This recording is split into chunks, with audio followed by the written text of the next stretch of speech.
Have you ever asked yourself the question, where does all the time go? How did the day fly by? Well, our own Paulina talked to Diane Dennis about that. She's authored a book called The Hourglass, How to Live as Time Flies By. Let's join Diane and Paulina with this discussion. Well, death is something we don't talk about too much, even though I was going to say most of us, all of us, are going to die eventually, and we need to think about it. It's a part of our life. And today we have a very special guest in the studio. Diane Dennis came all the way from Portland to do this interview with us. A nurse, but yes, most recently author of a book called The Hourglass, How to Live as Time Flies By. Thank you. Thank you for being here. Time flies by, as I've said. Tell us about the history about this book. How did you come to write about it? Yeah, a very strange way. I was offered, asked to come and speak to a support group because I wanted to write a book on resiliency and inspirations. And so I interviewed a psychologist, and she said, why don't you come to our support group? Everyone's inspirational there, and give a talk on resiliency. And of course I panicked, because how can I talk to women diagnosed with cancer about something that they know more than I do? So I threw in a bunch of jokes. and then I thought, well, that'll be it. And since it was a support group, hospital support group, and the privacy issues, I thought they would have me leave before they conducted their support group. They had me stay. And it was life-altering for me. The next morning I woke up and I said, this is a tribe of women, I want to know more. It was so emotionally moving. And as a nurse, having worked years in death and dying and illness, this was different.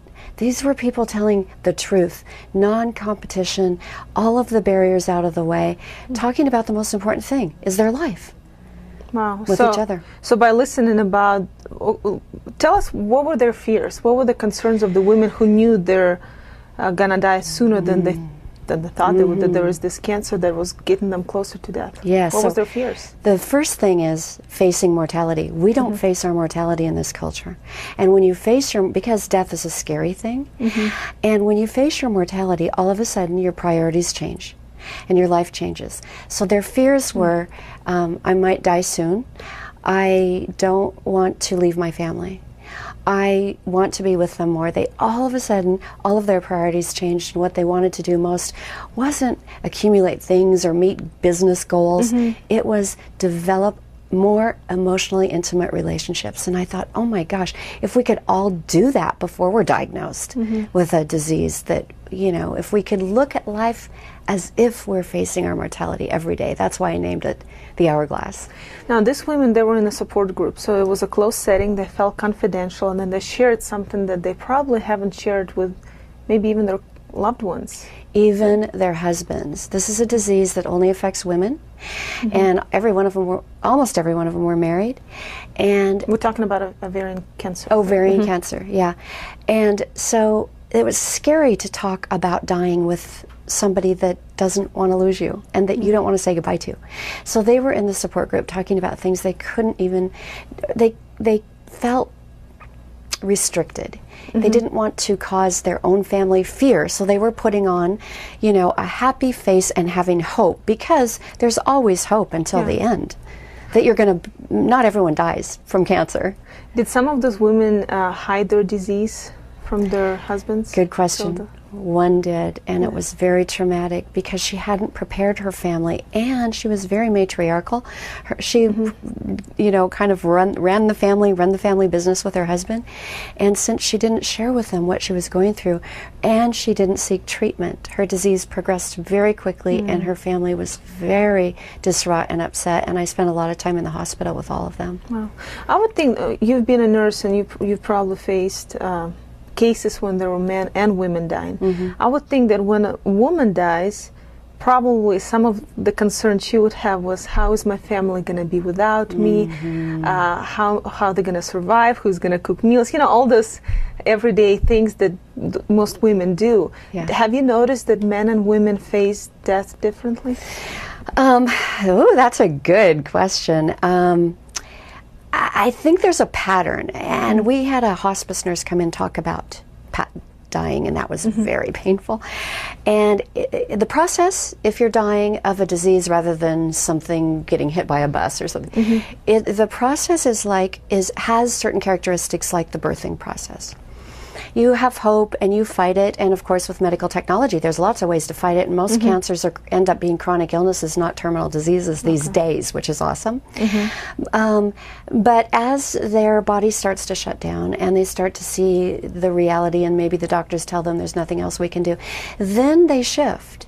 And both men and women, and they shift towards looking at what they can hold on to, what they can do today. They live in the moment, they have really rich experiences, and their hope changes, all of their priorities change.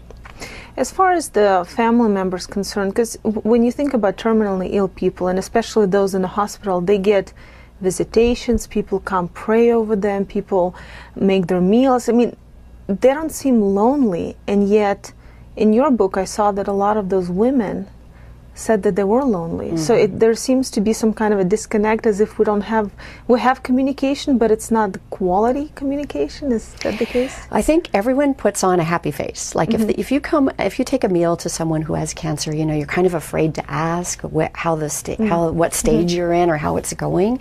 So you just make small talk because that's easier. And what these women did in the support group is they listened differently. They listened with their heart, and I think that's the difference, and that's what I wanted to bring forward about this book, is we all listen thinking of the next thing we're going to say. We're listening with our head. If we listen with our heart, we feel what the person's saying. And that's what they wished for. They wished more people would be open to listening to them. Are there any kind of no-nos to what to never say to a dying person, or never do in front of a dying person? The most important thing is to accept the stage they're at, in their own acceptance. They can be on their last day of living and not accepting that they're going to go, and so that's what we have to do, is accept them at where they're at. Where did those women that you spent some time with, where did they get hope? Once, because you said that they had some rich experiences and they've redefined a lot of the things in life, and they've attached themselves to things that were eternal rather than the temporal, material ones. Where did they get hope? That's exactly what I asked the hospice nurses when the first patient was assigned a hospice nurse. I was angry because I was going through my own grief process. I had this fantasy thinking that everyone would live on my watch. And so I went to hospice and I sat down with the nurses and I said, you know, the hospice house was called Hopewell House. I thought, what an irony. What do you have to hope for? If you're assigned to hospice and sent to a home, what do you hope for now? And they go, oh, they never lose hope. I go, what are you talking about? They said, see, hope used to be, for me personally, wishful thinking. Their hope now is based on their current reality. They know they're going to die. They hope that the service that is given at their passing reflects what they want to say. They hope that they've said their goodbyes in meaningful ways. It's very painful. They hope that their loved ones will be okay without them. Yeah. So, faith, is that something that you've noticed? Because I know that the group that you were in, it wasn't a Christian group. So there must have been women of no faith or different faiths. How did that help them? They all had different faiths, mostly, and but they were American, so mostly Christian. Different variations of strengths in their faith.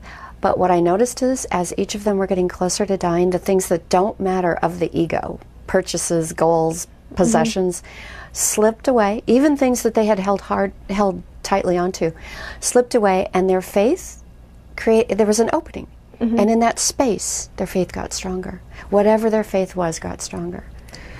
You mentioned saying goodbye. I'm going to go back to that. How do you say goodbye? If you know that, and I'm sure there's somebody listening right now who has a mother, a brother, a relative, a friend who they know may go tomorrow, a week. How do you go to them and make that one meeting that potentially can be the last one be a meaningful one? You want to make sure that you say all the things that are on your heart. So many people lose loved ones and they say, oh, I just wish I would have said I loved them one more time. Whatever it is you want to say it. And forgive. That's a really important piece before passing, is that if you hold on to any grudges about the person or they do for you, let go of them and love. Just love. That's what people want in the end. And knowing, as people are dying of a disease, their body is shutting down and they are in pain. There is an element of pain and struggle. And when someone passes, you see the struggle stop. Do those people who are dying from cancer or any kind of other disease, do they feel it was their fault? Do they feel responsible for their death? Well, I hope we've come a long way in the medical training with that. There's a couple schools of thought that you could have prevented this if you lived a better life. You know, and that's holding on to something that we don't have any control over. I think the most important thing is they want to live in the moment. Sure, they want to know what causes it. A lot of it is genetic, and then they want to have their daughters and granddaughters tested to see if there's a genetic mutation that they can, you know, be proactive for and maybe do even prophylactic treatment or surgery. But you know, we just blaming ourselves doesn't really help. But there are proactive things we can all do with our health to do the best we can, and that's the best we can do. Yeah. You know, when I asked you, when you came into the office and I asked you, what have you learned about death? I think this is how I phrased the question, and you said, well, actually, I learned a lot about life. Yes. And it seems like from the experience that you've shared in the book and with me earlier, is a lot of these things we can and we should apply in our real life, like saying goodbye, spending quality time with people.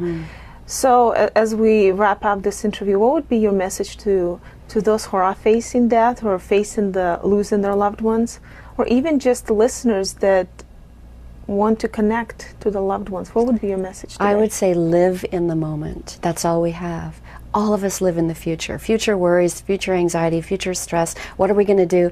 What vacation are we going on next year? We don't know. Just this moment's all we have. The future's a figment of our imagination. And the book, I want to once again highlight it, The Hourglass, How to Live as Time Flies By Diane Dennis. What makes this book different? If you were to kind of highlight a few things from this book for people to do. It's very emotional. People who read it cry. You know, there's fear. I think you face, and the chapters are set up that way. You face your own definition, and you have an opportunity to change your definition of hope, faith, your identity. Who are we? What do we want? And so it's a rich way. The lessons. A rich way to learn how to live. And you definitely know what you're writing about because you've been a nurse and now you're an author and spend so much time with these women who are dealing with cancer. So I would encourage you to get a copy of The Hourglass. It's available on Amazon. Yes. It's just been published. So Diane Dennis, thank you so much for traveling all the way here. Oh yeah, my pleasure. Great to meet you. Thank you.